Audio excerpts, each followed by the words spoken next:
हमने इंटरव्यू के लिए क्या किया कि एक चौराहे पर एक जगह हमने देखी और वहां पे हमने गाड़ी में बुलाया और गाड़ी में इंटरव्यू लिया। घर वालों ने जब मुझे बिल्कुल सपोर्ट नहीं किया क्योंकि उनका कहना यही था कि यार तुमने सिविल इंजीनियरिंग करी है और तुम आईटी फील्ड की तरफ क्यों जा रहे हो। कुछ लोग बोलने लगे पापा को कि भाई आपका बेटा बहुत अच्छा कर रहा है लेकिन क्या कर रहा है। देखिए हम जो आज की जो यूथ है ना वो डीमोटिवेट जल्दी हो जाते हैं।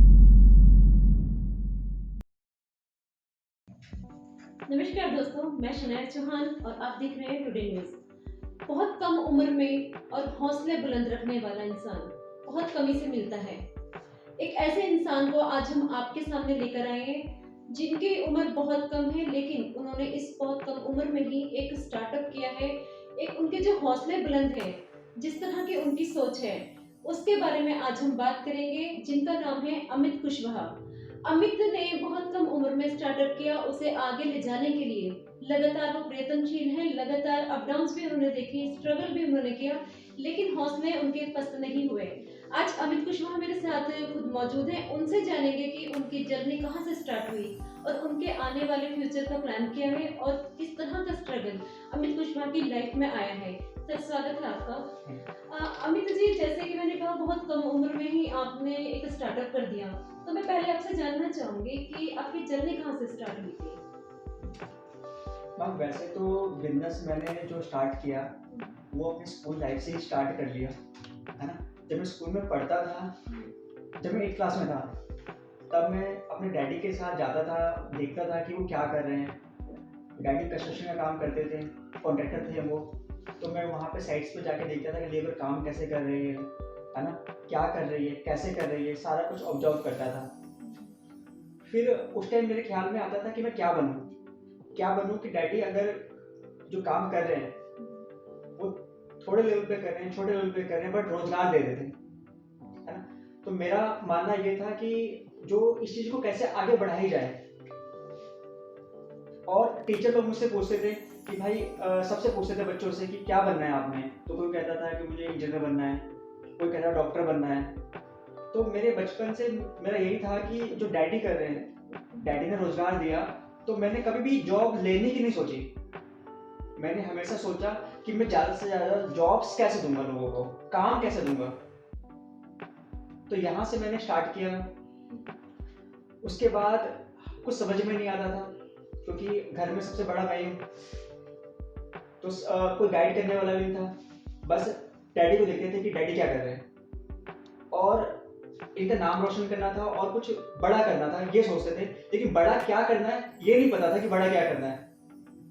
तो हम करते रहे। उसके बाद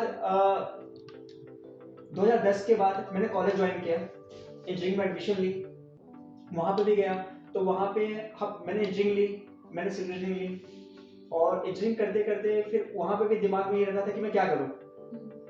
इंजीनियर तो मुझे बनना था एजुकेशन वाइज, लेकिन करना कुछ और था। तो वहाँ पे भी मैंने छोटा सा स्टार्ट किया। वहाँ पे भी मैं कुछ कंपनी में काम करता था पार्ट टाइम, पढ़ाई भी करता था, काम भी करता था, सारी चीज़ें मैं करता था। करते करते करते फिर मेरी कॉलेज लाइफ मतलब ख़त्म हुई। जब कॉलेज लाइफ ख़त्म हुई तो फिर मैंने क्या किया, इंजीनियरिंग करने के बाद मैंने पापा के पास जॉब करना स्टार्ट कर दिया कि पापा क्या करते हैं, कैसे करते हैं। तो इंजीनियरिंग करने के बाद डैडी ने मुझे जो उनका काम था कॉन्ट्रैक्टर का, वहाँ पर उन्होंने बिठा दिया और उन्होंने कहा कि ये जो लेबर्स हैं इनको काउंट करते रहो, अटेंडेंस लगाओ रोज की, कितना काम कर रहे हैं वो बताओ। तो मैंने 1 महीने किया, 2 महीने किया काम। जब मैंने काम किया तो फिर मुझे फील हुआ, बहुत ज्यादा फील होता था कि यार मैं इंजीनियरिंग करके आया हूँ और मैं यहाँ पे लेबर की अटेंडेंस लगा रहा हूँ। तो लेबर की अटेंडेंस लगा रहा हूँ और मुझे कुछ समझ भी नहीं आ रहा था क्या करूँ। अब तो मैंने डिप्रेशन में चला गया कि भाई अब तो मुझे लग रहा है कि सारी उम्र यही करना होगा, है ना। और मुझे अफसोस होता था कि जब यही करना था तो मैंने इंजीनियरिंग क्यों की। तो मैं उसमें ढूंढता था कि मैं ऐसा क्या करूं। तो फिर मेरे लाइफ का एक टर्निंग पॉइंट आया 2018 में। तो 2018 में मैं अपने छोटे भाई के साथ हम डिस्कस करते थे कि क्या करना है क्या करना है। तो ऐसे कुछ सर्च किया, तो एक एप्लीकेशन पहले बनाई मैंने। उस एप्लीकेशन में क्या बनाया, जो लेबर लोग मुझे तंग करते थे ना, तो उनके लिए मैंने एक एप्लीकेशन बनाई। उस एप्लीकेशन में क्या था कि लेबर्स लोग ये बोलते थे कि कई साइट पे टाइम पे नहीं पहुंचते हैं, बहुत जल्दी छुट्टी कर लेते हैं। तो मैंने एप्लीकेशन बनाई कि वो स्कैन करेंगे, अटेंडेंस लगेगी ऑटोमेटिक। उसके बाद अगर एक रेडियस सिस्टम हमने बनाया था कि अगर यहाँ पे काम कर रहे हैं तो अगर उस रेडियस से क्रॉस कोई भी लेबर करता था तो हमें नोटिफिकेशन आ जाती थी कि ये जो काम है ना, कि लेबर यहाँ से आउट है। तो ऐसी एप्लीकेशन बनाई। एप्लीकेशन बनाते बनाते बनाते मुझे ख्याल आया कि हम ये जब चीजें कर सकते हैं, मुझे फिर उस टाइम पता चला कि ये एक सेक्टर जो है ये अनऑर्गेनाइज्ड है। जो लेबर है वो किसी की बात मानते नहीं है।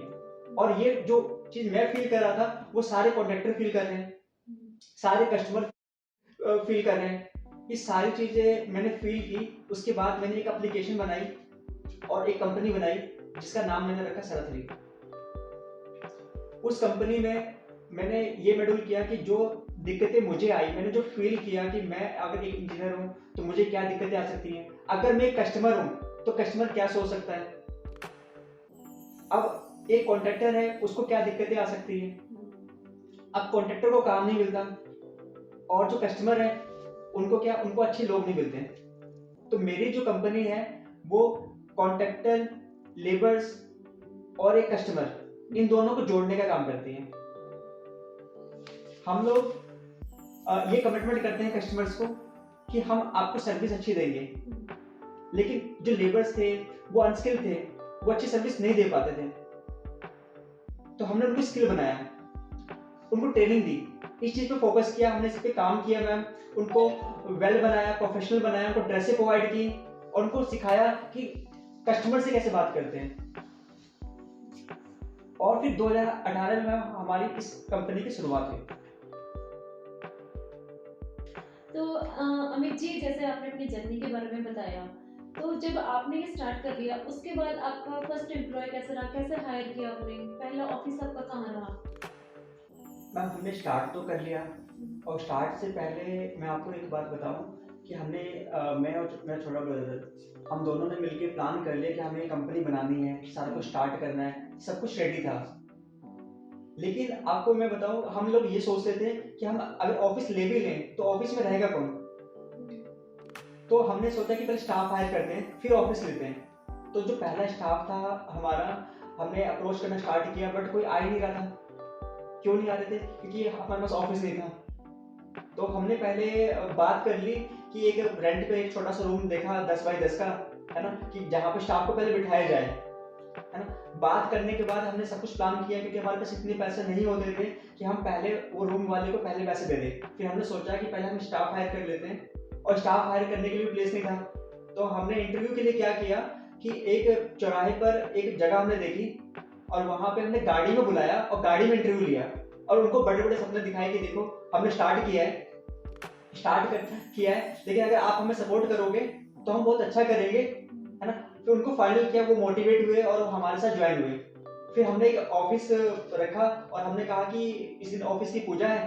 फिर पहला दिन स्टाफ को बुलाया और फिर उस दिन से हमने एक छोटा सा ऑफिस स्टार्ट किया जो 10 बाई 10 का एक छोटा सा कमरा था। तो जैसे आपने अपना ऑफिस स्टार्ट किया उसके बाद में तब से लेकर आज तक स्ट्रगल कैसा रहा, अप डाउन कैसे आया आपकी जिंदगी में? मैम अप डाउन तो बहुत सारे आए हैं, क्योंकि आपको पता है स्ट्रगल वाला जो पार्ट है वो सबकी लाइफ में बहुत रहता है। लोग सोचते हैं कि स्टार्टअप करना बहुत आसान है। आजकल के बच्चों में, यूथ में बहुत ट्रेंड पे चला हुआ है कि हम एम्प्लॉय भी सोचते हैं कि अब हमने इनसे सीख लिया है और स्टार्ट कर देते हैं। लेकिन रियल फेस, अगर किसी ने स्टार्ट कर दिया है, असली प्रॉब्लम भी वहीं से स्टार्ट होती है, उसी दिन से स्टार्ट होती है। जब तक हम डायरी पे लिख रहे हैं और सब कुछ समझ रहे हैं तब तक वो चीज इजी है। लेकिन जिस दिन आप वो सारी चीज प्रैक्टिकल करने लगेंगे, उतनी सारी दिक्कतें भी आपके सामने खड़ी हैं। तो दिक्कतें बहुत सारी आई, जैसे एग्जांपल कि कस्टमर कई बार काम नहीं हम ले पा रहे थे, काम मिल रहा था तो स्टाफ छुट्टी चले जाते थे और स्टाफ अगर होते थे फिर काम नहीं रहता था। अप एंड डाउन तो लाइफ में आते रहते हैं और ये हमारे साथ भी हुआ है।